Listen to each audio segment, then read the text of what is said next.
I'm speaking today with Professor Fary Khan, who is Director of Rehabilitation Medicine here at Royal Melbourne. Thank you for your time. Thank you. You just come back from Nepal.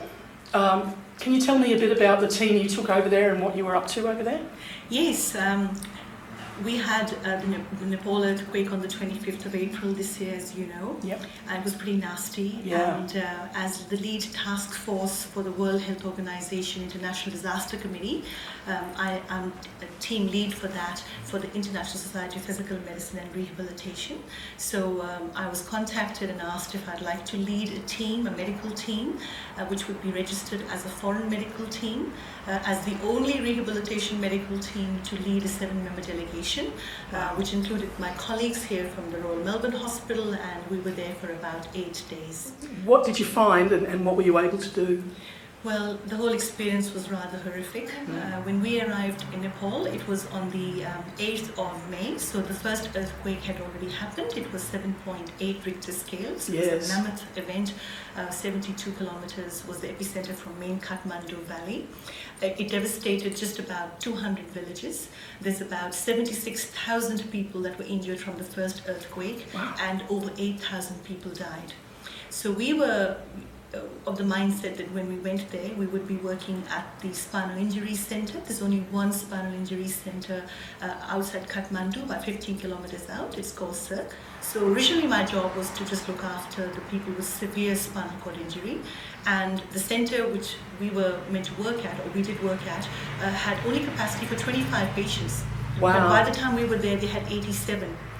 And while we were still looking after them, we had the second earthquake. So many of our patients were coming from military field hospitals that were run by the Pakistani military, the Indian military, the Bangladesh, and also the Israeli military. They had a 21 surgical team that really just operated 24/7. And they did about 2,100 operations in the week that we were there. So they were immediately then transferred from the Israeli military field hospital through to us. It was almost like a conveyor belt. We were about 20 kilometers away. The difficulty was that they did a wonderful job, but the sorts of information we received at the acute spinal center perspective was quite tricky. Imaging was not always clear.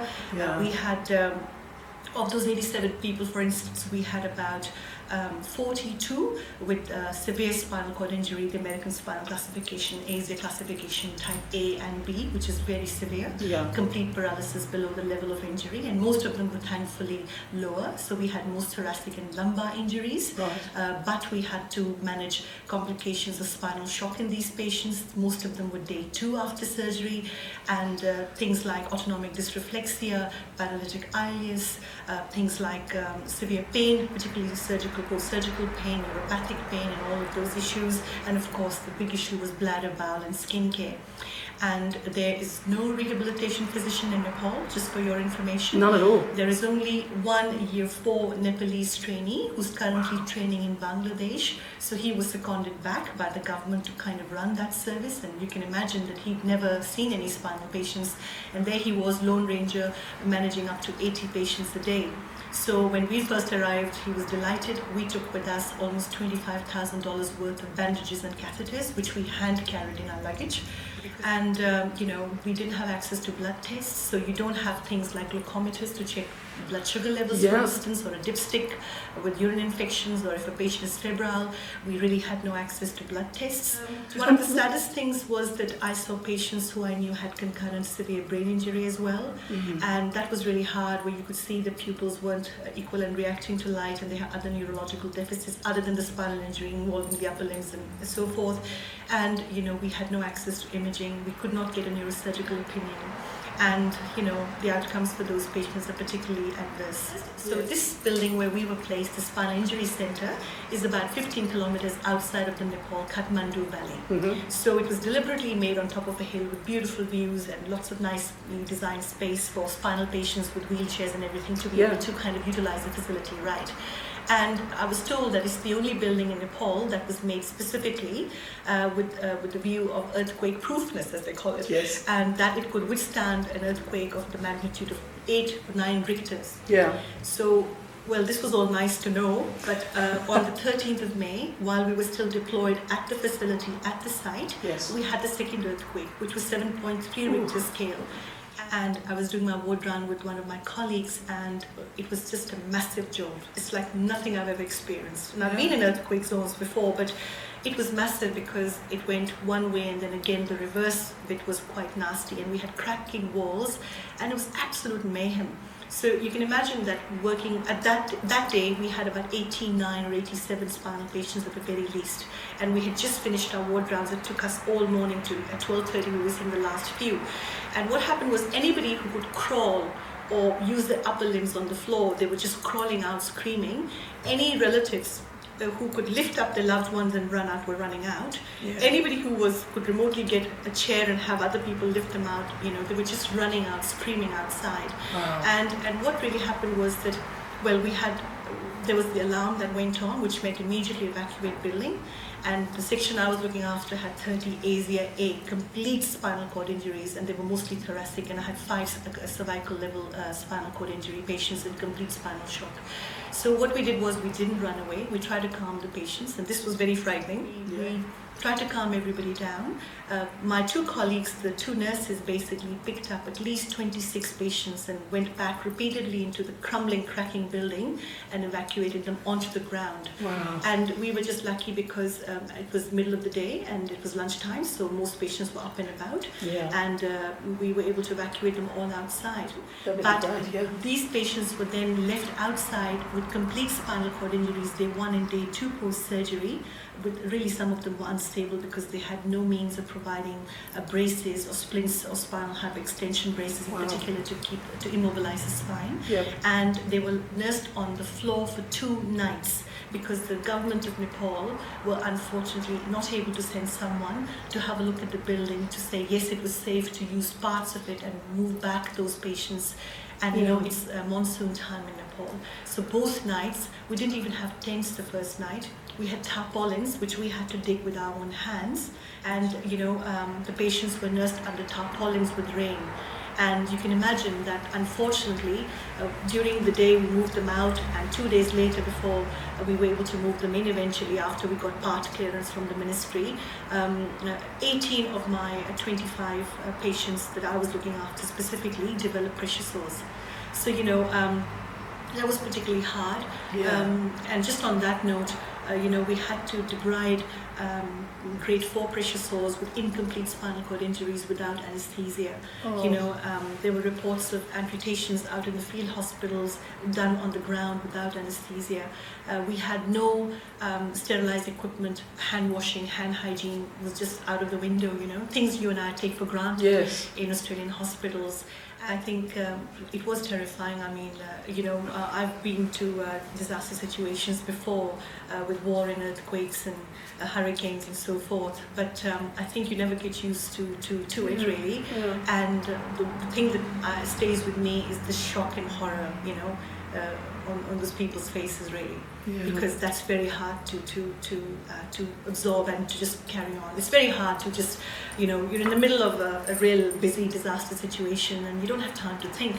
So during the time it all happened, it didn't hit any of the team really. I mean, we had daily debriefings between us and we thought we coped rather well.